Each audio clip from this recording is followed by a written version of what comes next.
یہ بچے نے فرمایا کہ عورت کے حیض بند ہونے کا کیسے اندازہ کریں؟ کبھی 2 دن آئے پھر رک گئے، پھر 1-2 دن آ گیا رک گئے، تو کیا حکم شرع ہوگا؟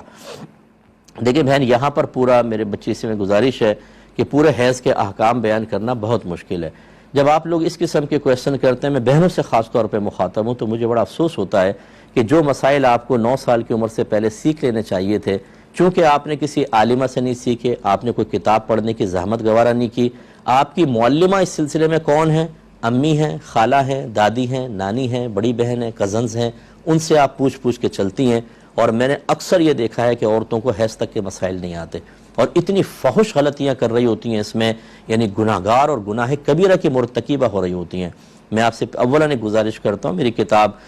طہارت سے متعلق آ چکی ہے، کوشش کریں اس کتاب کو حاصل کریں۔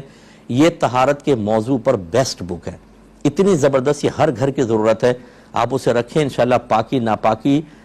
سے متعلق کوئی مسئلہ، مجھے امید اللہ کی رحمت سے ایسا نہیں ہوگا جو اس کتاب میں آپ کو نہ مل جائے، یعنی جو آپ کی ضرورت کو، مراد یہ کہ آپ کی ہر ضرورت پوری کر دے گی۔ اس میں حیض و نفاس کا چیپٹر بھی ڈالا ہے، وہ ضرور پڑھیں۔ تو بہرحال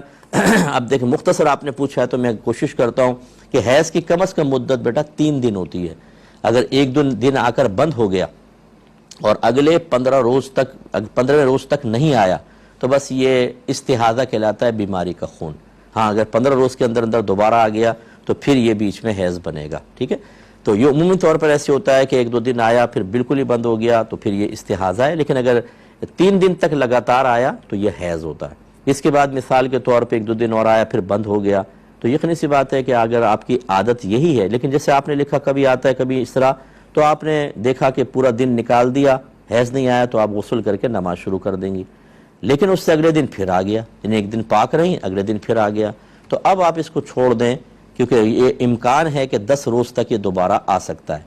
تو حیض زیادہ سے زیادہ 10 روز تک ہوتا ہے، آپ نماز چھوڑ دیں۔ اگر 10 روز کے اندر دوبارہ آ گیا تو سمجھ لیں سارے حیض کے کنفرم ہو گئے، اگر نہیں آیا فرض کر لیں اور 10 روز کراس ہو گیا ہے تو پھر بس سمجھ لیں کہ وہ جتنے دن حیض آیا تھا وہ حیض کے ہیں، اور باقی آپ کے پاکی کے ایام تھے، لیکن آپ نے احتیاط کی وجہ سے نماز چھوڑی تھی، تو وہ جو باقی کے ایام ہوں گے ان کی نماز قضا کریں گی آپ، اور گناہگار نہیں ہوں گی، اور باقی جو حیض کے ایام تھے ان میں نمازیں وغیرہ معاف ہوں گے۔ اب آپ اس کلپ کو میرا یوٹیوب پہ 2-3 دفعہ سن لیں،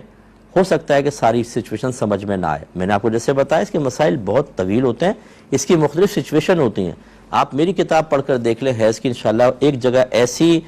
میں نے معلومات اکٹھی کر دی ہیں، اگرچہ تمام میرے بزرگوں کا ہی فیض ہے، میرا کوئی کمال نہیں ہے، کہ آپ انشاءاللہ جب ہماری بہنیں پڑھیں گی تو نہ صرف آپ خود حیض کے مسئلے جانیں گی بلکہ دوسری خواتین کو سکھا سکتی ہیں۔ اللہ تعالیٰ عمل کی توفیق عطا فرمائے۔